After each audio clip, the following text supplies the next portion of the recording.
جی السلام علیکم، میرا نام ناظم حسین ہے اور جیم جادوگر چینل آپ دیکھ رہے ہیں اور میں جیم جادوگر چینل کو چلاتا ہوں اور ان دنوں انٹرٹینمنٹ پر مبنی ویڈیوز تو میں نہیں بنا سکتا کیونکہ محرم الحرام کے دن چل رہے ہیں اور ان دنوں ایک بہت ہی خوبصورت معلوماتی ویڈیو آپ لوگوں کی خدمت میں لے کے آ رہا ہوں۔ حقیقت کو جان کر جیو اور حقیقت کو تلاش کرو، کیونکہ جب آپ نے اپنے خالق حقیقی سے ملنا ہے تو آپ کو حقیقت کا پتہ ہونا چاہیے کہ آپ اپنے خالق حقیقی کے پاس کیا جان کر جا رہے ہیں۔ تو یہ خوبصورت ویڈیو میں نے تلاش کی اور وہ مجھے ملی جب، تو میں نے اسے دیکھا تو اس کو میں نے بڑے غور سے دیکھا اور سنا، تو یقیناً یہ حقیقت تھی جو واقعہ کربلا کی اور جو آپ لوگوں کی خدمت میں لے کے آ رہا ہوں۔ اگر آپ لوگوں کو اچھی لگے تو یہ معلومات دوسرے دوستوں تک بھی پہنچائیں اور ایسی معلومات ان تک ضرور پہنچائیں جو اس حقیقت سے واقف نہیں ہیں۔ بہت شکریہ۔ ناظم حسین تابلو۔ واقعہ کربلا تاریخ کا دردناک واقعہ ہے۔ یہ اقتدار کی جنگ نہیں تھی، اقدار کی جنگ تھی۔ دو شخصیتوں کی لڑائی نہیں تھی، دو نظریات کا ٹکراؤ تھا۔ یہ حق اور باطل کا معرکہ تھا۔ یزید ظلم کا استعارہ ہے، حسین ابن علی امن کی علامت ہے۔ یزید جبر کا پتلا ہے، حسین صبر کا پیکر ہے۔ یزید اپنی بدطینت فطرت اور اپنی طبع ناہموار کے باعث دنیا پر ذلت و رسوائی، ظلم، جبر، جور و زیادتی کی علامت بن کے ابھرا، اور حسین ابن علی رضی اللہ تعالی عنہ حق و صداقت کا نشان بن کے ابھرا۔ کربلا کے تپتے ہوئے ریگزار میں حسینی اور یزیدی دو کردار سامنے آتے ہیں۔ اقبال نے کہا تھا، موسیٰ و فرعون و شبیر و یزید، ایند و قوت از حیات آید پدید، زندہ حق از قوت شبیری است، باطل آخر داغ حسرت میری است، سرخ رو عشق غیور از خون او، شوخی ای مصرع از مضمون او، تا قیامت قطع استبداد کر، موج خون او چمن ایجاد کر۔ یزید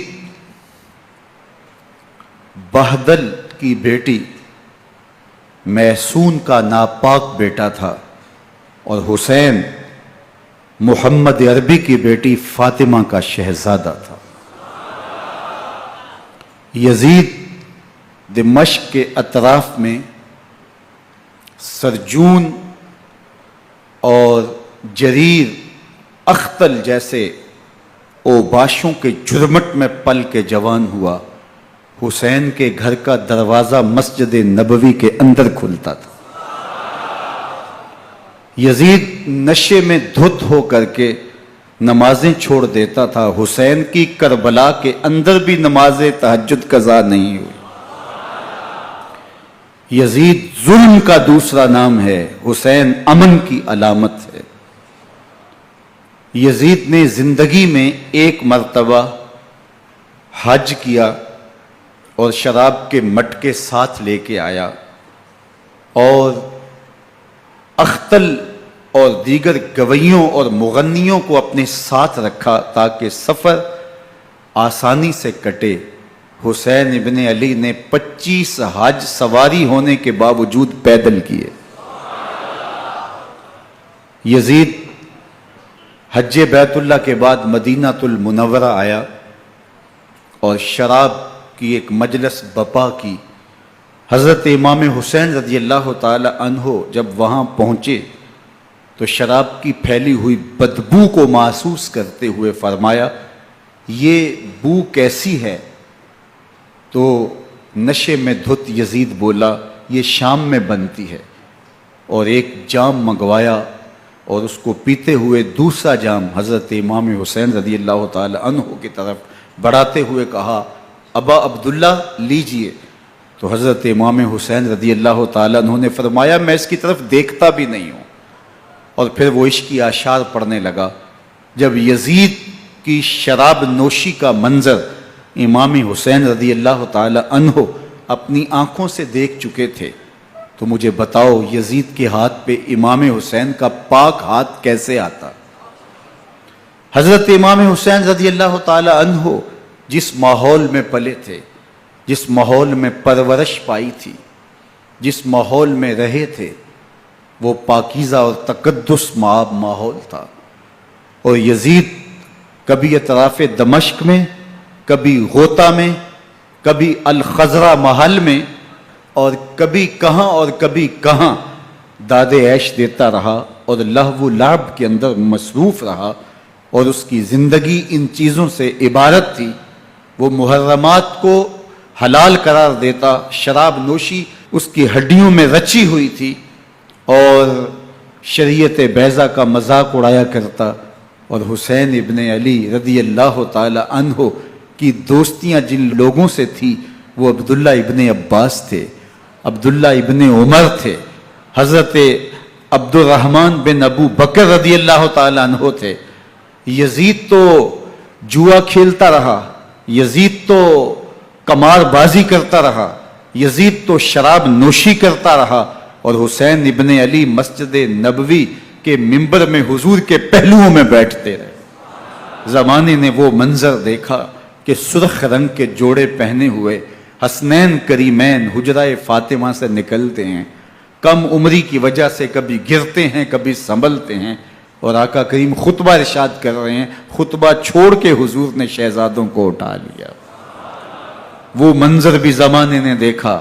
حضرت عبداللہ بن شداد کہتے ہیں کہ حضور سجدے میں تھے اور سجدہ اتنا طویل ہو گیا، ہمیں لگا یا تو وحی کا نزول ہو رہا ہے یا پھر اللہ کا حکم آ گیا اور اللہ کے محبوب کی روح قبض کر لی گئی۔ لیکن میں نے جب نظریں اٹھا کے ننکیوں سے دیکھا تو کیا منظر تھا کہ حسین ابن علی حضور کی پشت پہ بیٹھے ہوئے اور میرے آقا سجدے کو طول دے رہے ہیں۔ اللہ اکبر! حسین کے لیے پیغمبر کے سجدوں کو طول دیا جا رہا ہے۔ حسین ابن علی کبھی منبر پہ حضور کی اطراف میں بیٹھتے ہیں، وہ منظر بھی دنیا نے دیکھا کہ حضور کے مبارک کندھوں پر حسین ابن علی بیٹھے ہیں اور حضور کی زلفوں کو پکڑا ہوا ہے۔ تو حضرت عمر رضی اللہ تعالیٰ عنہ دیکھ کے کہتے ہیں واہ واہ کیسی سواری میسر آئی حسین ابن علی کو۔ تو میرے آقا مسکرا کے کہتے ہیں عمر سواری دیکھتے ہو سوار بھی تو دیکھو۔ اللہ اکبر!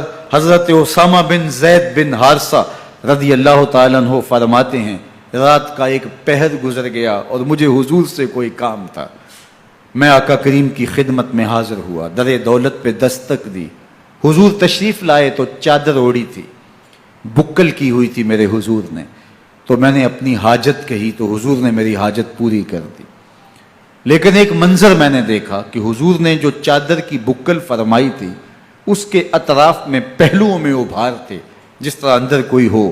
مجھ سے نہ رہا گیا، میں نے پوچھ لیا، میں نے کہا بندہ نواز چادر کے اندر کیا ہے؟ فَكَشَفَهُ، تو حضور نے چادر کو کھول دیا۔ فَإِذَا الْحَسَنُ وَالْحُسَيْنُ عَلَىٰ وَرِكَيْهِ، تو کہتے ہیں میں نے اپنی آنکھوں سے دیکھا ایک پہلو سے امام حسین لپٹے ہوئے تھے، ایک پہلو سے امام حسن لپٹے ہوئے تھے۔ فرمایا یہ میرے بیٹے ہیں، یہ میری بیٹی کے بیٹے ہیں، اے اللہ میں ان سے پیار کرتا ہوں، تو بھی ان سے پیار کر، جو ان سے پیار کرے اس سے بھی پیار کر۔ ان کی محبت کا درس دیا، ان کے پیار کا سبق پڑھایا، کہا ان سے پیار کرنے والا میرے سے پیار کرنے والا ہے، ان سے بغض رکھنے والا میرے سے بغض رکھنے والا ہے۔ ان کی تکلیف حضور کو بے چین کر دیتی تھی۔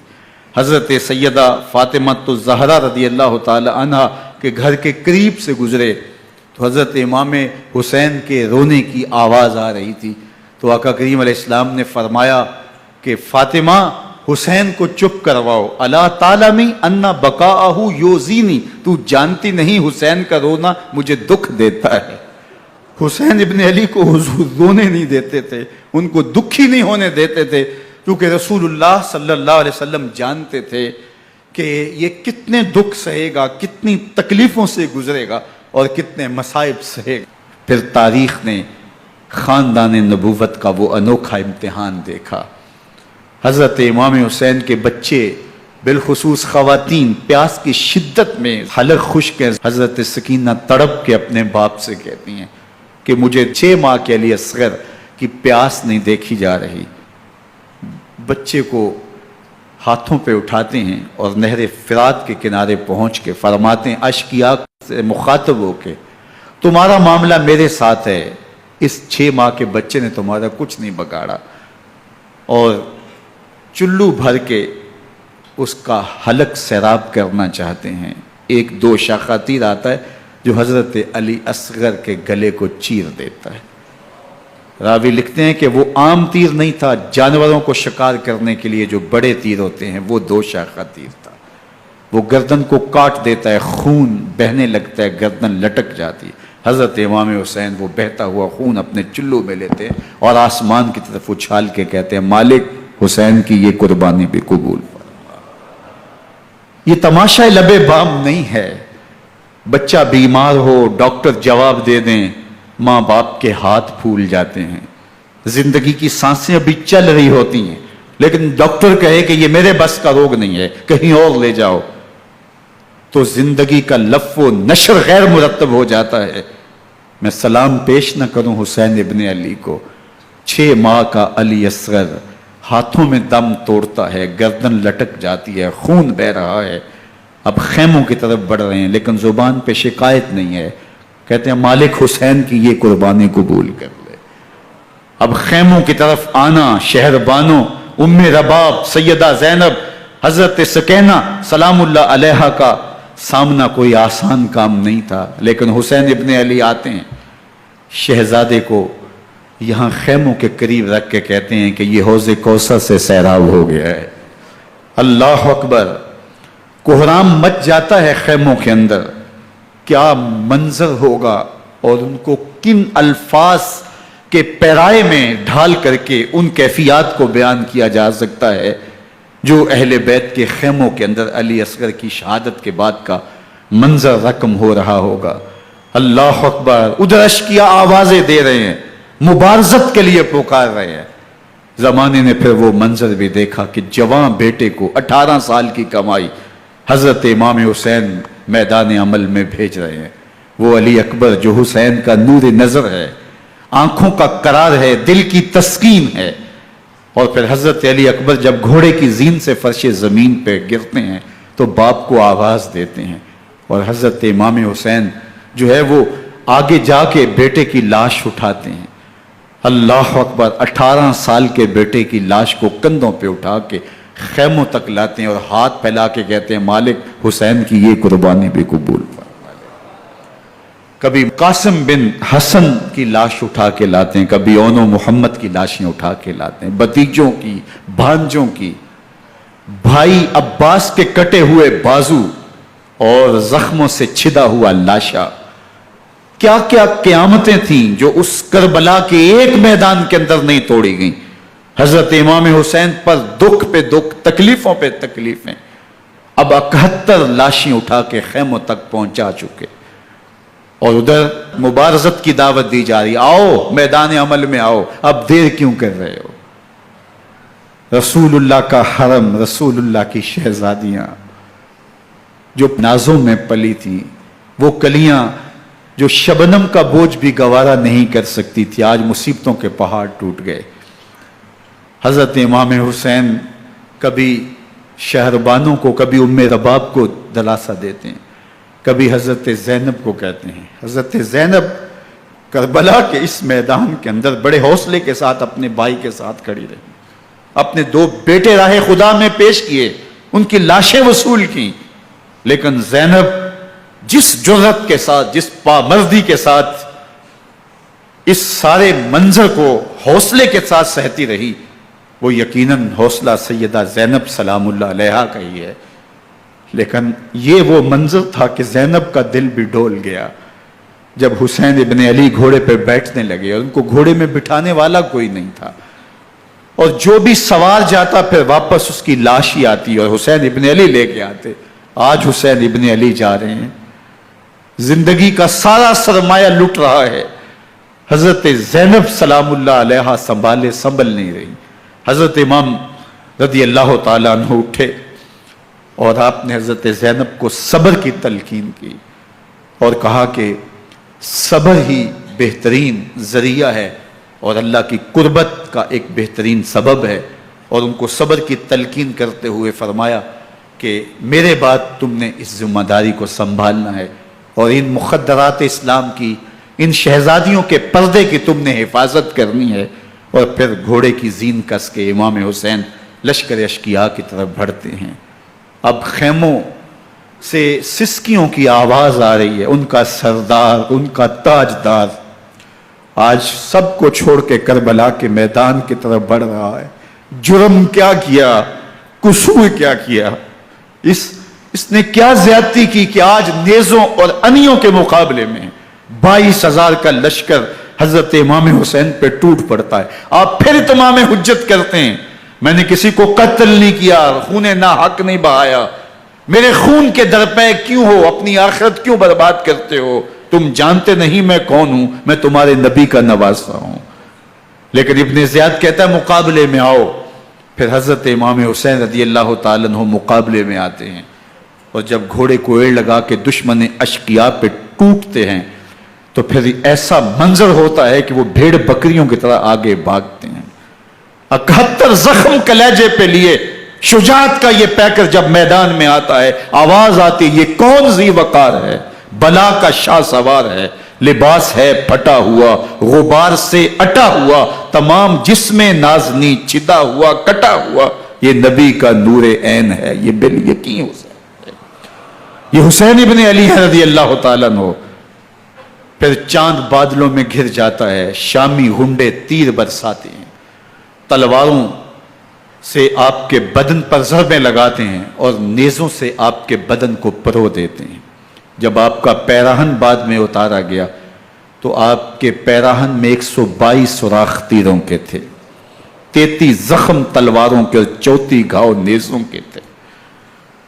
جب گھوڑے کی زین سے فرش زمین پر آئے بدن چھلنی تھا، زخم سے خون بہ رہا تھا، 3 دن کا پیاسا حسین، اللہ اکبر، بدن زخموں سے چور، 71 لاشیں کلیجے پہ لیے، مخدرات اسلام کے پردے کا خیال دل میں الگ ہے، لیکن گھوڑے کی زین سے جب فرش زمین پہ امام حسین آتے ہیں، زبان پہ ہائے نہیں، نالا و شیون نہیں، چیخ و پکار نہیں، آتے ہی پیشانی سجدے میں رکھتے ہیں اور پکارتے ہیں اللہم ردن بقضائکا وصبرن علی بلائکا تسلیمن لامرکا سبحان ربی العالی۔ مالک گھر لٹا کے، بچے لٹا کے، خاندان سب کچھ قربان کر کے، اپنے بدن کو زخموں سے چھلنی کروا کے، تیروں اور نیزوں کی انیوں سے اپنے آپ کو زخمی کروا کے، تیرے حضور سر جھکا کے یہ اقرار کرتا ہوں کہ حسین تیری تقدیر پہ راضی ہے، مالک تو بھی بتا، تو بھی حسین پہ راضی ہوا ہے کہ نہیں ہوا۔